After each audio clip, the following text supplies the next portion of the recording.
यस कार्यक्रमको मुख्य प्रायोजक नेपालको नम्बर 1 मारुति सिमेन्ट, हामी बनाउँदैछौँ नेपाललाई। यस कार्यक्रमका साथमा शान्तिको धुनसँगै सुरक्षाको सुरुवात, अजोड इन्स्योरेन्स, हरेक कदमको सहयात्री, landmark hotels, resort and spa, Makalu adventure प्राली। दर्शकवृन्द नमस्ते। कार्यक्रम समृद्धि बहसमा यहाँहरूलाई हार्दिक स्वागत गर्दछु। म नवीन काफ्ले।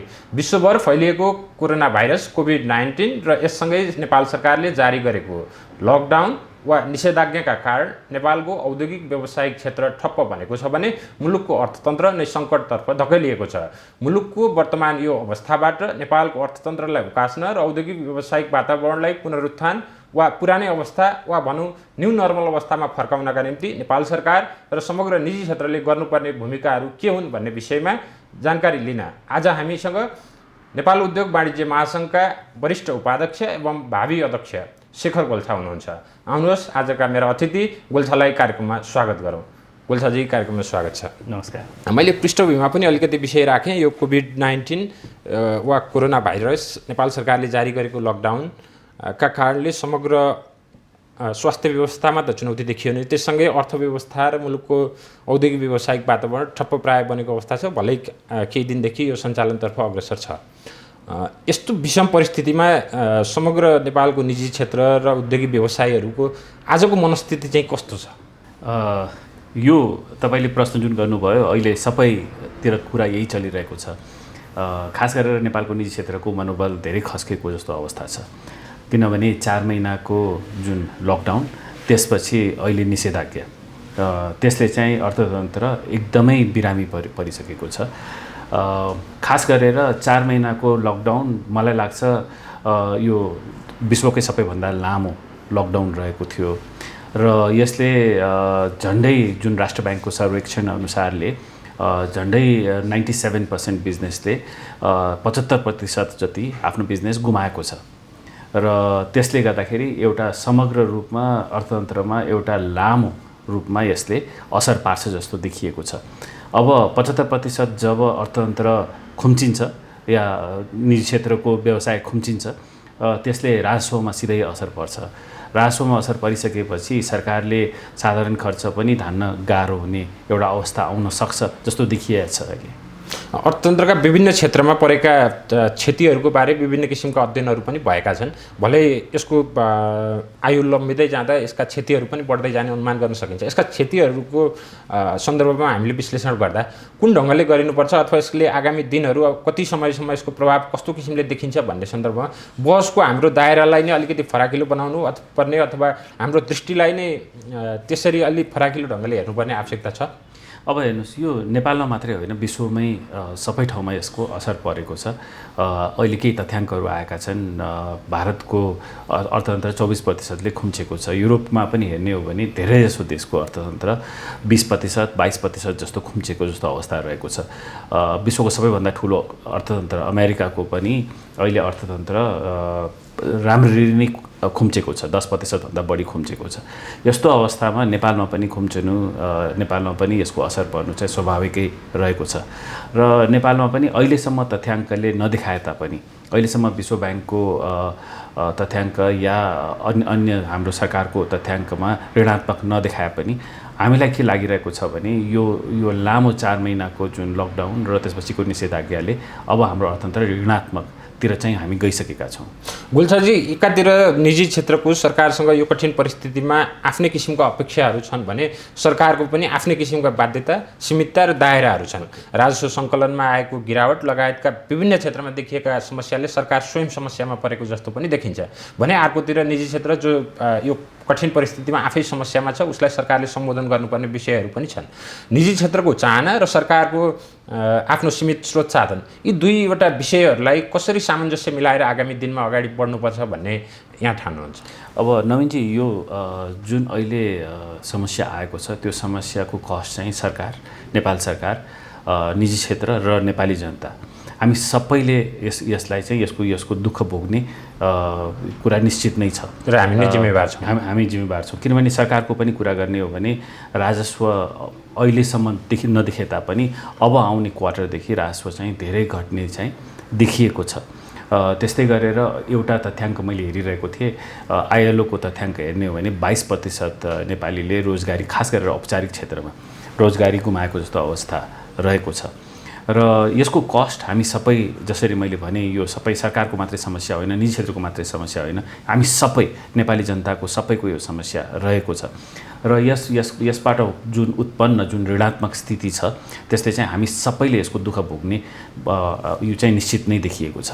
हुन त अलिकति विगत भयो तैपनि यसबीचमा गत चैत्रदेखि सरकारले लकडाउन गरे पश्चात नेपाल सरकारले बजेट र नेपाल राष्ट्र ब्याङ्कले मौद्रिक नीति ल्याइसकेको अवस्था छ। यसले यो सङ्कटहरूलाई पार लगाउनलाई अलिकति भूमिका खेल्छ कि भन्ने आम नागरिक र निजी क्षेत्रको पनि पक्कै अपेक्षा थियो। भले यस विषयमा अलिकति ढिलो भयो भने बजेट र मौद्रिक नीतिले यी हाम्रा समस्याहरू आजका दिनमा विद्यमान जे छन् नि तिनलाई सम्बोधनका निम्ति आज अलिकति समय पार गरिसकेपछि त्यसको कार्यान्वयन प्रक्रियाहरू पनि अगाडि बढेको सन्दर्भमा कतिको प्रभावकारी हुन सकेको आजका दिनमा मूल्याङ्कन गर्नुहुन्छ? यसपालि यो सङ्कट हाम्रो बढ्दै गइसकेपछि उद्योग वाणिज्य महासङ्घ लगायत अन्य छाता सङ्गठनहरू हामी सँगै मिलेर सरकारलाई हामीले एउटा सुझाव दिएका थियौँ भने एउटा फिस्कल स्टिमुलसको एउटा मोनिटरी पोलिसीमा हामीले सुझावहरू दिएका थियौँ। हामीले मुख्य कुराहरू चाहिँ त्यसमा के राखेका थियौँ भने सबैभन्दा पहिला त मोनिटरी पोलिसीकै कुरा गरौँ। मोनिटरी पोलिसीमा हामीले के भनेका थियौँ भने रिस्ट्रक्चरिङ गर्नुपर्छ, पुनर्कर्जालाई अझ बढी व्यवस्थित बनाउनुपर्छ, ब्याज दर कम हुनुपर्छ र त्यही धितोमा अझ बढी ऋण लिने अवस्था बनाउन सक्नुपर्छ भन्ने हामीले मोनिटरी पोलिसीमा भनेका थियौँ। त्यस्तै गरेर हामीले फिस्कल पोलिसिजहरूमा चाहिँ हामीले के भनेका थियौँ भने बिजुलीको रेट घट्नुपर्छ, खास गरेर उद्योगको लागि। हामीले केही श्रमिकहरूमा पनि अहिले, किनभने धेरै श्रमिकहरूलाई अहिले उद्योगहरू बन्द हुने अवस्था छ, त्यसैले गर्दाखेरि त्यसमा व्यवस्थापन गर्ने चुनौती पनि रहेको छ र त्यसरी त्यो चुनौतीलाई कसरी समाधान गर्ने भनेर हामीले केही सुझावहरू पनि दिएका थियौँ। त्यस्तै गरेर हामीले एउटा फिस्कल स्टिमुलसको कुरा गरेका थियौँ। फिस्कल स्टिमुलस भन्नाले कस्तो भन्नाले सबैभन्दा गरिब जनता जुन सोसियो इकोनोमिकली सबैभन्दा गरिब छन् उनीहरूलाई कुनै न कुनै तरिकाले राहत वितरण गर्ने। त्यो राहत वितरण गरेमा त्यसले चाहिँ डिमान्डलाई फेरि बढाउँछ र फेरि हाम्रो अर्थतन्त्र चलायमान हुन सक्छ भन्ने र हामीले एउटा वैज्ञानिक, एउटा प्राविधिकहरू राखेर, अर्थविज्ञहरू राखेर एउटा सुझाव बनाएर हामीले जोइन्टली दिएका थियौँ।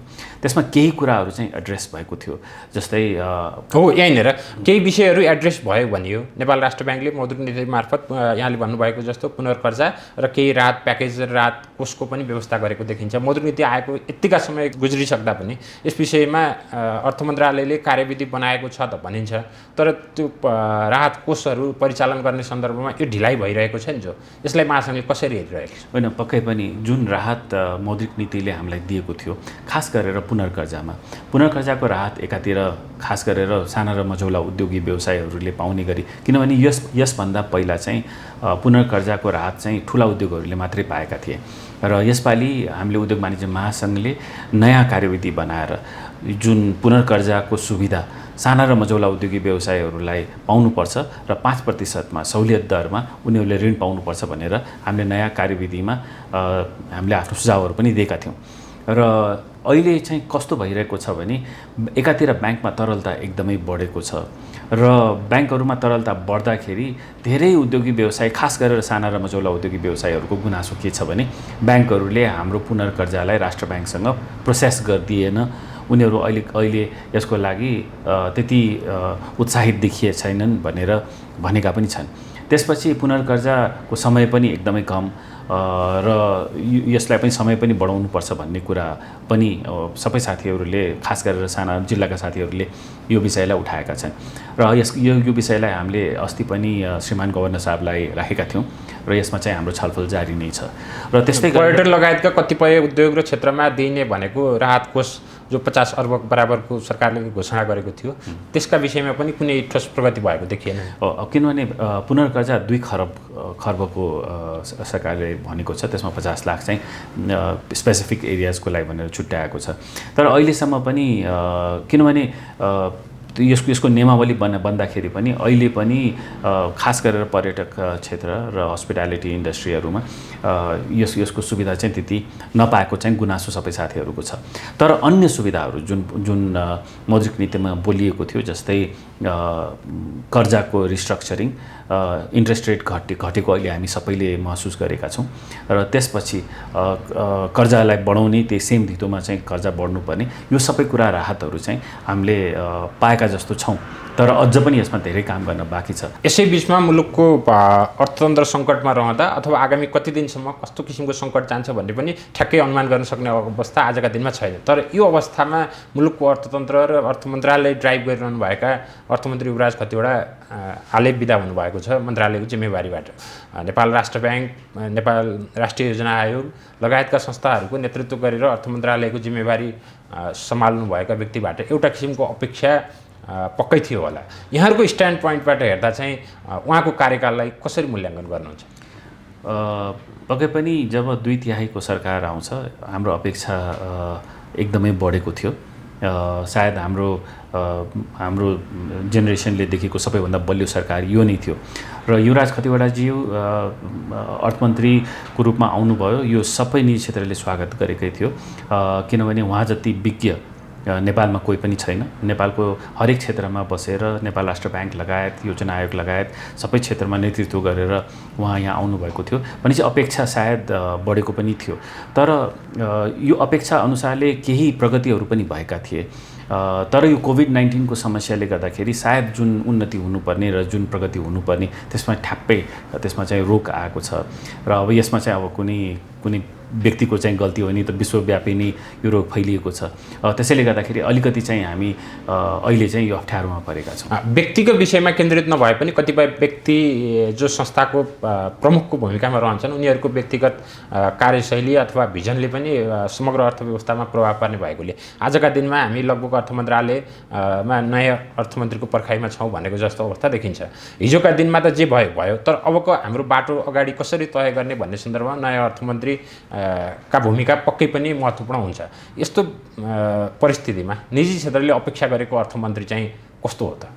अब जो पनि अर्थमन्त्रीज्यू आउनुहुन्छ उहाँको लागि सायद जति चुनौतीपूर्ण समय रहन्छ त्यो ऐतिहासिकै हो। किनभने हाम्रो अर्थतन्त्र ऋणात्मक इतिहासमा चाहिँ कहिले पनि भएको जस्तो देखिएको छैन र यसपालिको जुन कोभिड-19 को समस्याले गर्दाखेरि जुन ऋणात्मक एउटा अर्थतन्त्रलाई फेरि चलायमान बनाउने जुन चुनौती हुन्छ त्यो चाहिँ त्यति सजिलो हुने छैन। र जो पनि आउँछ हाम्रो अपेक्षा के हो भने कोभिड-19बाट हामीले धेरै पाठहरू सिकेका छौँ र हामीले एउटा कुरा के देखेका छौँ भने हाम्रो परनिर्भरता कति बढी छ। हामी कहाँ एउटा जुन लजिस्टिक सपोर्ट्सहरू एकदमै हाम्रो कमजोर रहेको छ र अर्को एउटा मुख्य कुरा कि देशमा हामीले रोजगारी सृजना गर्न सकेका छैनौँ। देशका युवाहरू अहिले पनि आफ्नो भविष्य नेपालमा मेरो छ भनेर अहिलेसम्म विश्वास गर्न सकेका छैनन्। यो रोजगारीकै प्रसङ्गमा म आउने थिएँ। यहाँले आइएलओको लगायतका सन्दर्भहरू पनि उठाउनु भएको थियो। यो लकडाउन र कोरोना भाइरसको सुरुका अवस्थामा विश्वभरबाट ठुलो सङ्ख्यामा रोजगारी गुमाउने अवस्था आउँछ भन्ने त्यतिखेर अध्ययनहरू र त्यतिखेरका अनुसन्धानहरूले बताएको पनि थियो। नेपालीहरू विदेशमा जो रोजगारीका सिलसिलामा छन् उनीहरूले पनि ठुलो सङ्ख्यामा रोजगारी गुमाएर स्वदेश फर्कन्छन् र नेपालभित्र पनि ठुलो मात्रामा रोजगारी गुम्ने अवस्था आउँछ भन्ने त्यतिखेर देखिएको थियो। भले आजका दिनमा विदेशबाट अनुमान गरिए जति नै नेपालीहरू रोजगारी गुमाएर फर्किएको अवस्था भने देखिँदैन। यसले नेपालभित्र रोजगारीको वातावरण निर्माण र यस अगाडि उद्योगी र श्रमिकहरू बिचमा जुन एउटा सम्बन्ध सुमधुर भएर गएको थियो यसले थप जटिलताहरू बढाउने अनुमान गर्न सकिन्छ कि यसलाई कसरी व्यवस्थापन गर्दै हुनुहुन्छ यहाँहरू?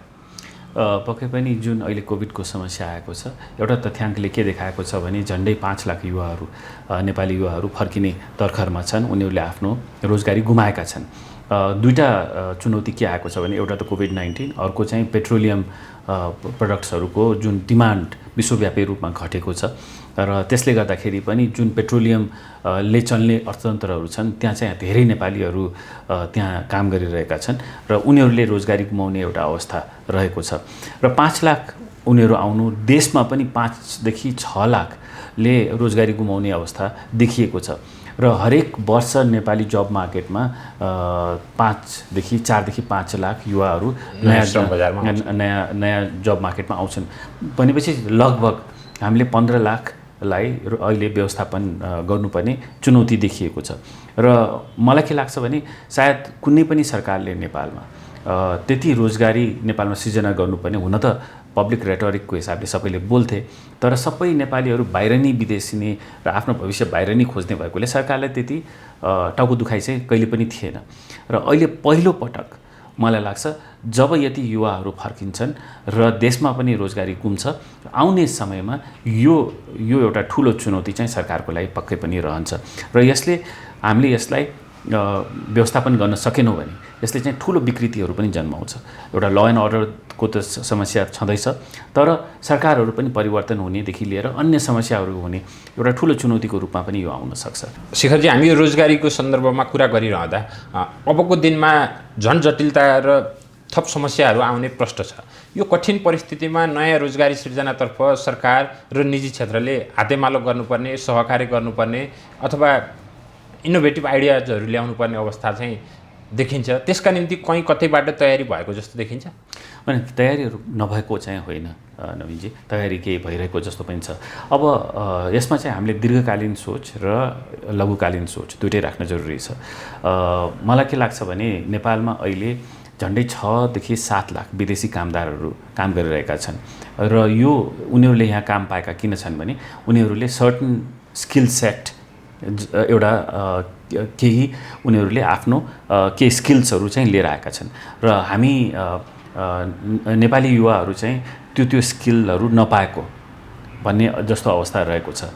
र पहिलो चरणमा चाहिँ कसरी त्यही नेपाली युवाहरूलाई हामी कसरी सिप विकास गरेर उनीहरूलाई चाहिँ त्यही काममा हामी राख्न सक्छौँ भन्ने कुरा चाहिँ प्रथम हाम्रो प्राथमिकता चाहिँ यो हुनुपर्छ जस्तो लाग्छ।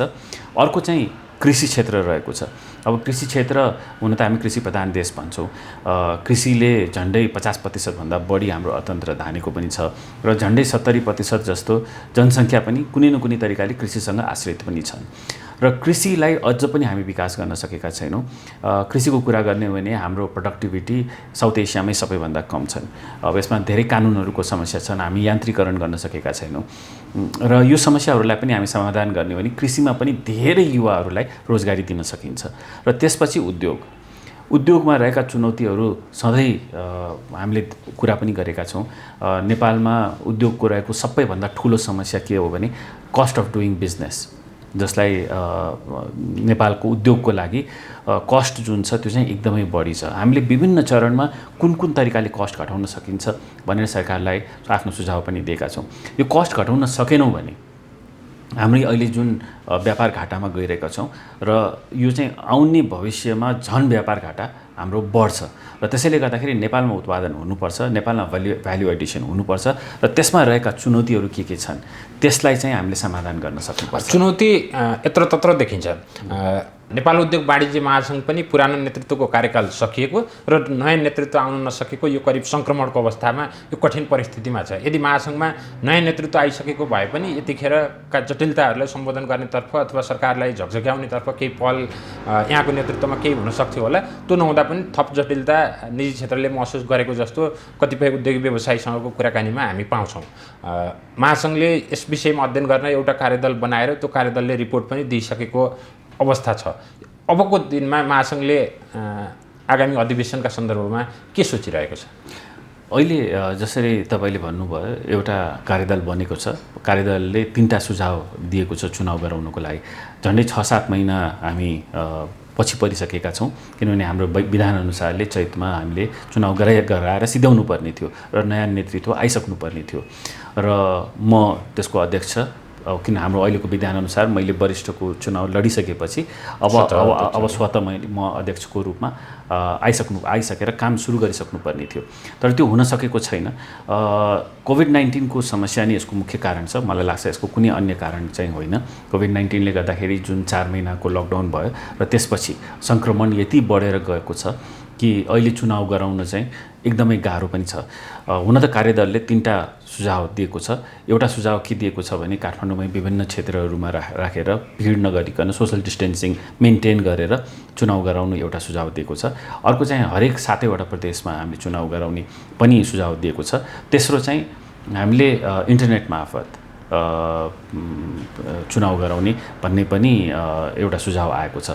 अब यसको लागि हाम्रो पदाधिकारीहरू हुनसक्छ हामी अर्कै हप्ता पदाधिकारी मिटिङ हामी गर्नेछौँ।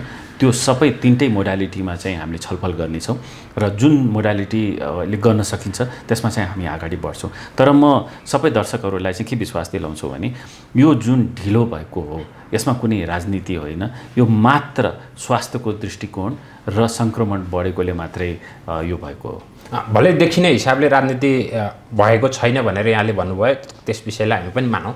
तर महासङ्घभित्र जुन किसिमले राजनीति नै नभए पनि राजनीतिक प्रवृत्ति र गुटबन्दी विगतदेखि हुँदै आएको छ नि, अहिलेको मुलुकको यो कठिन अवस्था कोरोनाका कारणले होस् वा अर्थव्यवस्था र उद्योग व्यवसायका क्षेत्रमा गइरहेको सङ्कटको अवस्थामा यो किसिमको चुनाव अथवा यो किसिमका गुटबन्दी अथवा यो किसिमको प्रतिस्पर्धा भन्दा एक किसिमले सहमतिमा नयाँ नेतृत्व चयन गरेर यो कठिन परिस्थितिलाई सम्बोधन गर्नेतर्फ महासङ्घले पहल गर्न सकेको भए महासङ्घका भावी नेतृत्वको रूपमा यहाँ हुनुहुन्छ र पूर्व अध्यक्षहरूले यसमा विशेष जिम्मेवारी खेल्न सकेको भए सुनमा सुगन्ध हुन्थ्यो भन्छन्।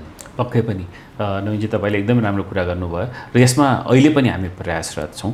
योपालि चुनाव नगराइकन कुनै तरिकाले सहमतिबाट हामी अगाडि बढ्न सक्यौँ भने अहिलेको स्थिति जुन चुनौती छ त्यो कहिले पनि यस्तो चुनौती हामीले यस्तो चुनौती देखेका थिएनौँ र यो चुनौतीमा हामी मिलेर अगाडि बढ्न सक्यौँ भने योभन्दा राम्रो सुनमा सुगन्ध योभन्दा राम्रो हुन सक्दैन थियो। तर राजनीतिलाई मैले त्यति नकारात्मक लिँदिनँ, किनभने जब कुनै प्रजातान्त्रिक प्रक्रिया हो, एउटा प्रजातान्त्रिक प्रक्रिया पनि हो, फेरि कुनै पनि अर्गनाइजेसनमा जहाँ गति हुन्छ, जहाँ गतिशील हुन्छ र त्यसले चाहिँ डेलिभर गरिरहेको छ भने सबैले त्यसमा नेतृत्वमा आउने एउटा इच्छा हुनु चाहिँ एकदमै पोजिटिभ हो। यो शेखरजी यहाँ वरिष्ठ उपाध्यक्षका नाताले आगामी कार्यकालका लागि स्वतः अध्यक्ष बन्दै हुनुहुन्छ, त्यसको निम्ति यहाँलाई अग्रिम शुभकामना पनि छ। तर भन्नेहरू के पनि भन्छन् भने भावी नेतृत्व उहाँले गर्दै हुनुहुन्छ भने कुनै एउटा समूहको पक्षमा गोल्छाजी खुलेर नलागिदिनु भएको भए महासङ्घको गरिमा थप बढ्ने थियो कि भनेर पनि कतिपयले भन्ने गरेको पाउँछौँ। त्यस्तै हो कि यहाँ आज जुन प्रक्रियामा हुनुहुन्छ त्यो नै ठिक छ? होइन, अब जुन तपाईँले भन्नुभयो त्यो हाम्रो विधानको मर्म अनुसारले पनि मैले एउटा कुनै पक्षमा नजानु या जो पनि वरिष्ठ उपाध्यक्ष जो अध्यक्ष बन्ने छ त्यो सबैको नेतृत्व गर्नुपर्छ। थ्योरिटिकली एकदमै कुरा यो ठिक छ। तर समस्या कस्तो छ भने हामीका केही अभिभावकहरू छन् जसले म 2 महिनामा शेखरलाई निकालिदिन्छु, 3 महिनामा म उसलाई अविश्वासको प्रस्ताव लिएर आएर म निकालिदिन्छु र केही साथीहरू उनीहरूसँग नै लागेका छन् होइन। यस्तो स्थितिमा म बाध्य भएको छु कि होइन यस्तो नहोस्, किनभने यसले चाहिँ निजी क्षेत्र कमजोर हुन्छ, यसले उद्योग वाणिज्य महासङ्घ कमजोर हुन्छ। म एउटा विधिवत रूपमा आएर एउटा चुनाव जितेर वरिष्ठ उपाध्यक्ष बनेको छु र आज अध्यक्ष बन्दैछु। जब म विधिवत रूपमा यहाँ आएको छु भने मलाई बन्नुभन्दा पहिला पनि कमजोर बनाउने जुन एउटा प्रवृत्ति आएको छ त्यसको विरोधी हो। म खुलेर बोलेका छन्, मिडियामा बोलेका छन् होइन, शेखर गोल्छाको हैसियत के हो भनेर खुलेर बोलेका छन्। मैले 3 महिनामा उसलाई अविश्वासको प्रस्ताव लिएर आएर म उसलाई निकालिदिन्छु भनेर। अब यस्ता विकृतिहरूको विरुद्धमा म लडेको हो, त्यसैले गर्दाखेरि मैले साइड लिएको। नत्र भए तपाईँले भन्नुभएको कुराबाट म सहमत छु। गोल्छाजी, हालै प्रधानमन्त्रीज्यूले निजी क्षेत्रसँग एक किसिमको छलफल गर्नुभएको भन्ने विषय पनि बुझ्यौँ, यहाँ पनि हुनुहुन्थ्यो अथवा महासङ्घको नेतृत्व त्यो छलफलमा सहभागी थियो। प्रधानमन्त्री मुलुकको वर्तमान आर्थिक अवस्था र समग्र देशको अवस्थालाई लिएर कतिको चिन्तित भएको अथवा ठिकै छ भन्ने हिसाबले सामान्य ढङ्गले लिएको कुन किसिमको गम्भीरता सरकार र सरकारको नेतृत्वमा पाउनु भएको छ? अब गम्भीरता त कसरी देखिएको छ भने सामान्य प्रधानमन्त्रीज्यूले अर्थ मन्त्रालयको जिम्मेवारी लिइसकेपछि पहिलो केही दिनमै निजी क्षेत्रका सबै नेतृत्ववर्गलाई बोलाउनु भयो। यहाँ पनि सहभागी म पनि थिएँ र नेतृत्ववर्गलाई बोलाएर ल अहिलेको समस्यालाई के गर्ने, उहाँको मुख्य 2टा चिन्ताको विषय थियो।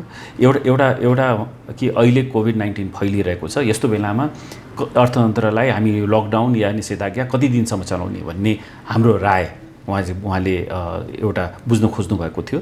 र अर्को सामान्य प्रधानमन्त्रीज्यूले अब अर्थतन्त्रमा के चुनौतीहरू छन् त यो पनि हामीसँग बुझ्न खोज्नु भएको थियो र नेपालको सबै छाता सङ्गठनहरूका नेतृत्ववर्ग त्यहाँ थिए र उहाँले आफ्नो आफ्नो कुराहरू पनि राखे र उहाँले यो राखिसकेपछि हामी यो छलफललाई अझ अगाडि निरन्तरता दिनेछौँ र यो समस्याहरूलाई समाधान गर्नेछौँ। सामान्य प्रधानमन्त्रीज्यूले एउटा कुरा के भन्नुभयो भने म नेपालको कुनै पनि उद्योगलाई बन्द हुन चाहिँ दिदिनँ, कुनै समस्या छ भने म त्यसलाई हेर्छु भनेर हामीलाई विश्वास पनि दिलाउनु भयो। त्यसले चाहिँ हाम्रो मनोबल पनि धेरै बढ्यो। यो कोभिड र यसबाट अलिकति माथि राष्ट्रिय बहसमा उक्लिने हो भने लामो समयदेखि हामी राजनीतिक क्रान्तिको चरण पुरा भयो, अब आर्थिक क्रान्ति अथवा आर्थिक समृद्धि र विकास हाम्रो मुलुकको प्रमुख एजेन्डा हो भनेर राजनीतिक दलहरूले भनेको हामी बारम्बार सुन्थ्यौँ। यसबिचमा यहाँले सुरुमै पनि विषय राख्नुभयो, 2/3 एउटा बलियो सरकार हामी बिच आयो र यसले केही आफ्ना योजनाहरू अगाडि छाड्दै थियो। यो हामी कोरोनाको यसमा फस्यौँ। यसले कतै मुलुकको ध्यान अब आर्थिक विकास र समृद्धि नै हो भन्ने विषयबाट हामीलाई मोड्ने सम्भावना यहाँ कतिको देख्नुहुन्छ, अथवा आजको दिनमा हाम्रा प्रमुख राष्ट्रिय अभिभावक भनेको मुलुकको आर्थिक विकास र समृद्धि नै हो भन्नेमा कायमै रहला कि परिस्थिति फरक होला? यसको कुनै विकल्पै छैन जस्तो लाग्छ नवीनजी, किनभने समृद्धि अहिलेको एजेन्डा हो। सबै नेपालीले खोजेको चाहिँ समृद्धि र सुशासनै हो र यो कोभिड-19ले एउटा ठुलो चुनौती लिएर आएको छ। मलाई के विश्वास छ भने अरू राष्ट्रको तुलनामा हामी सायद बढी चाँडै रिकभर पनि गर्छौँ र यो रिकभरीले हामी हुनसक्छ त्यति हाम्रो असर जुन अरू देशको अर्थतन्त्र छ त्यति चाहिँ हामी कहाँ नदेखिन पनि सक्छ र समृद्धिको सपना हामीले छोड्नु हुँदैन। समृद्धि नै हाम्रो लक्ष्य हुनुपर्छ। हरेक सरकारको लक्ष्य नेपालीहरूलाई कसरी समृद्ध बनाउने सुशासनद्वारा यो नै रहनुपर्छ र अहिलेको चुनौती रहेको छ। हामी चाँडै त्यो चुनौतीबाट बाहिर पनि निस्किन्छौँ र हामी फेरि जुन बाटोमा हिँडेका थियौँ त्यो बाटोमा हामी जान सक्छौँ। पछिल्लो 10 वर्षको तथ्याङ्क हेर्ने हो भने हाम्रो पर क्यापिटा इन्कम राम्ररी बढेको छ र आउने समयमा यो गति फेरि रहन्छ र समृद्धि नेपालमा आउँछ भनेर मलाई त पुरै विश्वास छ। शिखरजी, हरेक सङ्कटले नयाँ अवसरहरूको सिर्जना गर्छ भन्नेमा पनि केही विश्वास गर्नै पर्ने हुन्छ।